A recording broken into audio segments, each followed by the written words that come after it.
10वी भाग 1 मधील सराव संच 3.1 बघत आहोत। यामध्ये आपल्याला काय सांगितलेलं आहे, ही जी आपल्याला एक अंकगणिती श्रेणी दिलेली आहे त्या श्रेणीतील आपल्याला सामायिक फरक काढायचा आहे। मी तुम्हाला आधी पण सांगितलं होतं की आपल्याला जो अंकगणिती श्रेणी दिलेला असतो त्यातला प्रत्येक अंक हा टी या लेटरने इंडिकेट करायचा आहे। तर आपल्याला इथे आहे T1 2 दिले, त्याच्यानंतर T2 5/2 दिले, त्याच्यानंतर T3 हा दिले आपल्याला 3, त्याच्यानंतर T4 हे आहे 7/2। पहिला फरक काढत आहे। फरक म्हणजे डिफरन्स, त्याला मी D1 म्हणून इंडिकेट करते। D1 T2 - T1 आता T2 किती दिलेला आहे ते 5/2 आणि T1 किती आहे 2, यांचा मला करायचे वजाबाकी। आता इथे बघा, याच्या डिनोमिनेटरला 2 आहे, याच्या डिनोमिनेटरला काहीच नाही, म्हणजे किती कन्सिडर करायचा 1। मग ह्या दोन्ही नंबरचे, या दोन्ही संख्यांचं जेव्हा हा छेदस्थानची संख्या समान होईल तेव्हाच आपण त्याची अधिक किंवा वजाबाकी करू शकतो। आता याचं मला काय करायचंय, वजाबाकी करायचे। मग पहिल्यांदा काय करावं लागेल, पहिल्यांदा मला याचं छेदस्थान हे करावं लागेल, समान करून घ्यावं लागेल, बरोबर की नाही। मग ते करण्यासाठी मला काय करावं लागेल, याला 2 ने गुणावं लागेल। परंतु मी जेव्हा एखादी गोष्ट गुणायला जाते किंवा भागायला जाते ती मी एकाच छेदस्थानाला किंवा अंशस्थानाला गुणू शकत नाही, मला दोन्ही म्हणजे अंशाला देखील आणि छेदाला देखील 2 ने मल्टिप्लाय करावं लागेल। तर मग मी काय करणार, याने याला 2 ने मल्टिप्लाय करणार, तर काय बनणार बघा, हा 5/2 म्हणजे 5/2 जसंच्या तसं। त्याच्यानंतर याला मी 2 ने मल्टिप्लाय करणार, 2 ने गुणणार म्हणजे 2 ने 4 आणि हा 2 आता इथे बघा यांचा जो छेदस्थानचा नंबर आहे तो समान झालेला आहे।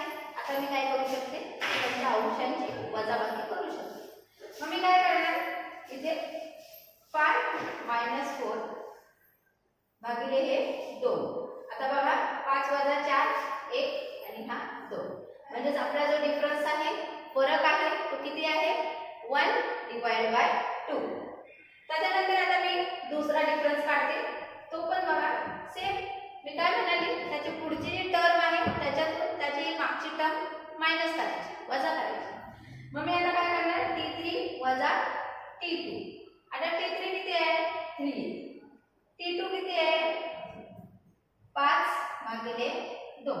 अगेन मला काय करावं लागेल, याचा डिनोमिनेटर सेम करावा लागेल, कारण याचा याची छेदस्थानची संख्या 2 आली नाही तर आपण त्यांची वजाबाकी करू शकत नाही।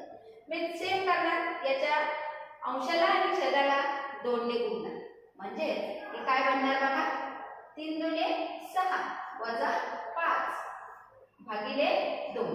आता मात्र मी त्यांची वजाबाकी करू शकते। 6 वजा 5 1 आणि हा आपला छेदस्थानचा 2 आला। आपला डिफरन्स फरक किती आला 1/2।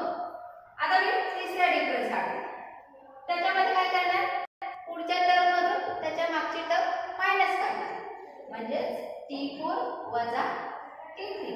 आता T4 किती आहे सांगा, तर तो आहे 7/2 वजा T3 किती आहे 3। अगेन इथे आपल्याला काय करावं लागेल, याचा छेदस्थान जो आहे तो आपल्याला सेम करावा लागेल, समान करावा लागेल।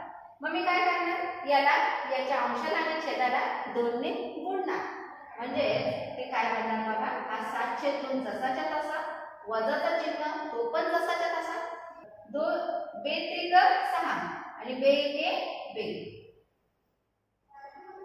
6 आणि 2 म्हणजेच आता मला यांचा जो छेदस्थानची संख्या ती समान झालेली आहे, ते नाही काय सबट्रॅक्ट हियर, म्हणजे काय 7 वजा 6/2। आता 7 मधून 6 गेले 1/2। हा जो आपला डिफरन्स आहे तो आहे 1/2। दुसरा आलेला आहे तो पण आहे 1/2। तिसरा आलेला आहे तो पण आहे 1/2। म्हणजे आपला हा जो फरक आहे तो सामायिक आहे, कॉमन आहे, म्हणजेच आपला आन्सर काय राहणार, आपण आन्सर मध्ये काय लिहिणार, सामायिक फरक बरोबर 1/2. तर अशा पद्धतीने तुम्ही वजाबाकी करून पहिल्यांदा त्याचा छेदस्थांची संख्या समान करून मग वजाबाकी करून फरक काढू शकता. बऱ्याचशा मुलांना हा कन्सेप्ट कळत नाही आणि अंश छेदस्थानाच्या संख्यांचा जर वजाबाकी बेरीज करायला आली तर मुलं चुकतात. तर हे नीट समजून घ्या. अशा पुढच्या व्हिडिओ पाहण्यासाठी चॅनल सबस्क्राईब आणि लाईक करायला विसरू नका. थँक्यू.